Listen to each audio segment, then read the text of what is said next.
ओम श्री गुरुवे नमः। ओम शांति शांति शांति।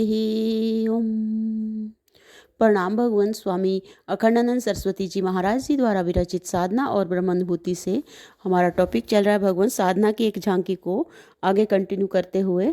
तो बात चल रही है, स्वामी जी बता रहे हैं कि एक दिन ब्रह्म वेला में जबकि वृत्तियों को निसंकल्प करके मुझे शांत भाव से बैठना चाहिए था, जिन कल्पनाओं के प्रवाह में मैं बह गया था उनका संस्मरण किया जाता है। तो यहाँ पे स्वामी जी बता रहे हैं कि भाई दरबार लगा हुआ था, तो बहुत से दरबारी जो थे वो मौन भाव से अपने अपने स्थान पर बैठे थे।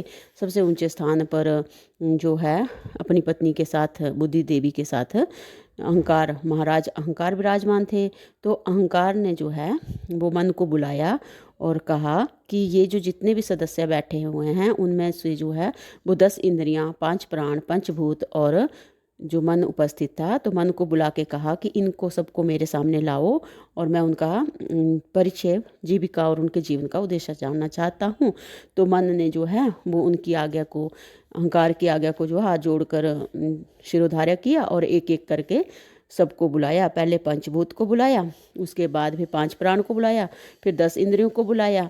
तो अब जो है वो अहंकार ने सबको जो है अपने अपने उसके अनुसार कईयों की प्रशंसा की, कईयों को दंड दिया। तो अब सभा में जो है वो 3 ही लोग रह गए, जब कि मन, बुद्धि और अहंकार। तो तब स्वामी जी बोल रहे हैं कि जब सभा मंडल में मन, बुद्धि और अहंकार के अतिरिक्त और कोई नहीं था, मैं केवल देख रहा था। तो बुद्धि देवी ने मन से कहा, और कोई हो तो मेरे सामने ले आओ।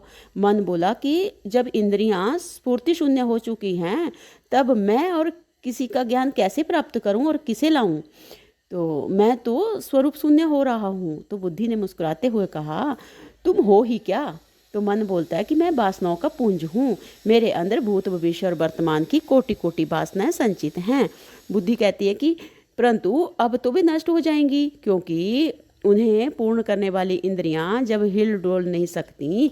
मन कहता है कि हाँ, बुद्धि ने कहा कि भाई अब तो वो सारी नष्ट हो जाएंगी, क्योंकि जो पूर्ण करने वाली इंद्रियां हैं, उन वासनाओं को पूर्ण करने वाली इंद्रियां, वो हिल डुल नहीं सकती।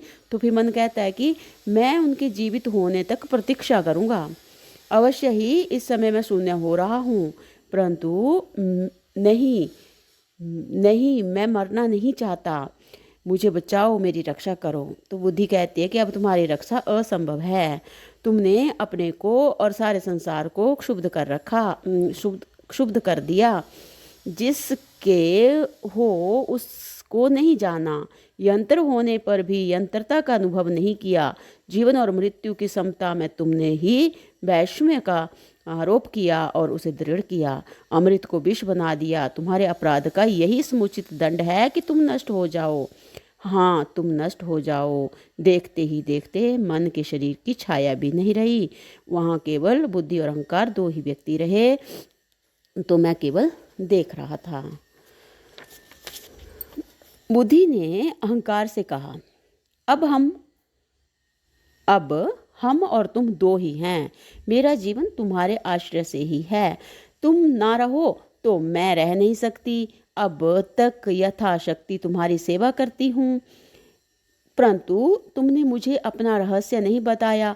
भला यह भी कोई प्रेम है? अहंकार से बुद्धि कहती हैं। तो कह रही है कि जिनका जीवन समर्पित है तुमने उनकी प्रशंसा की है, और जिनमें अहंता थी, आसक्ति थी, ममता थी, उन्हें तुमने दंड दिया है। परंतु क्या तुम्हारा जीवन समर्पित है? प्रश्न किया बुद्धि ने अहंकार से कि क्या तुम्हारा जीवन समर्पित है? क्या तुमने भी वही अपराध नहीं किया है जो उन लोगों ने किया है? तुम्हारे पास इन प्रश्नों का क्या उत्तर है? तो अहंकार कहता है कि तुम्हारे प्रश्न हम दोनों के लिए ही हितकर नहीं है। मैं जानबूझकर इस रहस्य को छिपाए हुए था, उसका भेद खोल देने पर ना तुम रहोगी ना मैं। तो बुद्धि कहती है कि यह तो तुम्हारे कथन के ही विरुद्ध है।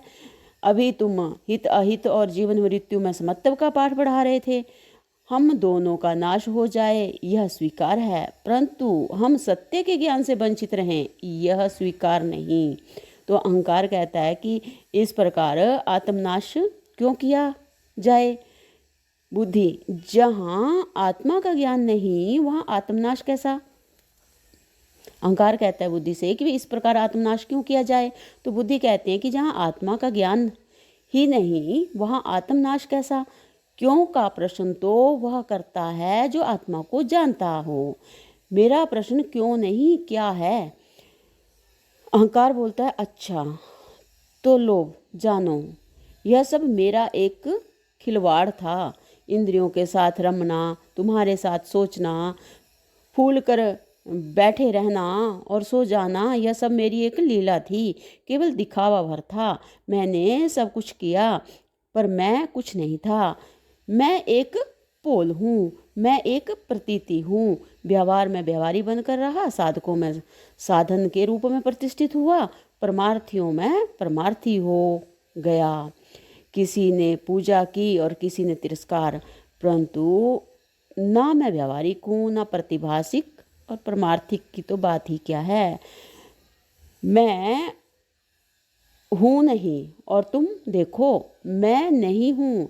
बुद्धि ने आंख उठाकर देखा, वास्तव में अहंकार नहीं है। वह किंकर्तव्य विमूढ़ सी हो गई। उसने चकित होकर कहा, अरे जिसने सब कुछ किया वही नहीं, आश्चर्य है। परंतु तब यह सब किया ही क्यों? ठीक है, यदि यह सब नहीं करते तो आज मैं उनकी प्रतीतियों में उलझी रहती। बुद्धि कहती है कि भी ठीक है, यदि यह सब नहीं करते तो आज मैं उन्हीं प्रतीतियों में उलझी रहती। यह अवसर ही ना आता जिससे मैं सत्य को जान पाती। करने से ही कुछ ना करने का बोध होता है। उनका करना ठीक था, उनका कहना ठीक था। वे कुछ नहीं थे और मैं भी कुछ नहीं हूँ। उनके बिना मैं कैसी? वास्तव में मैं कुछ नहीं हूँ। तो मैंने देखा बुद्धि भी नहीं है परंतु मैं देख रहा हूँ। सभा मंडप भी नहीं है परंतु मैं देख रहा हूँ। मैंने इतने बड़े प्रपंच के भाव और अभाव दोनों को अपनी आँखों से देखा। पंचभूत, प्राण, इंद्रिय, मन, बुद्धि और अहंकार, इतना ही क्यों निखिल दृश्य प्रपंच मेरी आँखों के सामने नाचकर अदृश्य हो गए और मैं उनकी इस कार्य और कारण दोनों की अवस्थाओं को देखता रहा और केवल देखता रहा। परंतु यह देखना क्या है? मैं देखने वाला कौन हूँ?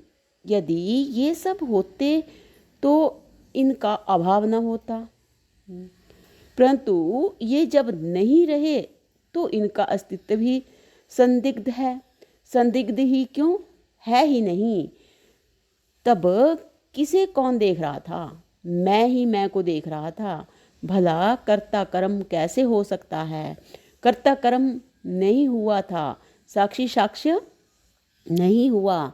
कर्ता और कर्म, साक्षी और साक्ष्य दोनों ही प्रतीति मात्र हैं और सद्वस्तु अर्थात मैं पद का लक्ष्यार्थ, प्रतीति अप्रतीति सबका अधिष्ठान है और वस्तु प्रत्यग और वस्तुगत्या सब कुछ है। केवल मैं ही मैं हूँ। एक बार फिर से ले रहे हैं, भगवान बता रहे हैं कि कर्ता और कर्म, साक्षी और साक्ष्य दोनों ही प्रतीति मात्र हैं और सद्वस्तु अर्थात मैं का लक्ष्यार्थ, प्रतीति अप्रतीति सबका अधिष्ठान है और वस्तुगत्या सब कुछ है। केवल मैं ही मैं हूँ। विचारों की धारा यहाँ आकर समाप्त हो गई और मैं स्थिर एवं निष्कंप स्वरूप में स्थित हो गया। अवश्य ही इस समय की स्फूर्णा नहीं हुई। जब मैंने आंखें खोली तब सूर्योदय हो रहा था। मेरी आंखों के सामने उन कल्पनाओं का नृत्य होने लगा। पंच महाभूतों का समर्पण, प्राणों की स्थिरता, इंद्रियों की सजा, मन की मृत्यु और अहंकार का खोखलापन, सब का सब मुझे स्मरण हो आया और मुझे मालूम हुआ कि मेरी इस कल्पना में परमार्थ के साथ ही व्यवहार के संबंध में बहुत से उपादेय बातें हैं, बहुत सी उपादेय बातें हैं। यदि प्राण, इंद्रिय आदि अपनी विषमताओं, द्वंद्वों का परित्याग करके पंचभूत के समान यंत्रवत व्यवहार करने लग जाएं, तो इनके निरोध की कोई आवश्यकता ही नहीं रह जाती, स्वयं निरुद्ध हो जाते हैं।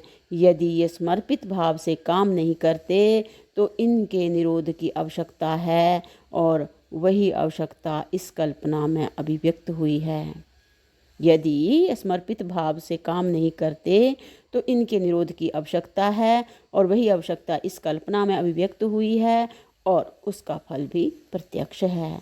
क्या यह कल्पना केवल मनोरंजन है अथवा इससे कुछ साधना का मार्ग भी स्पष्ट होता है?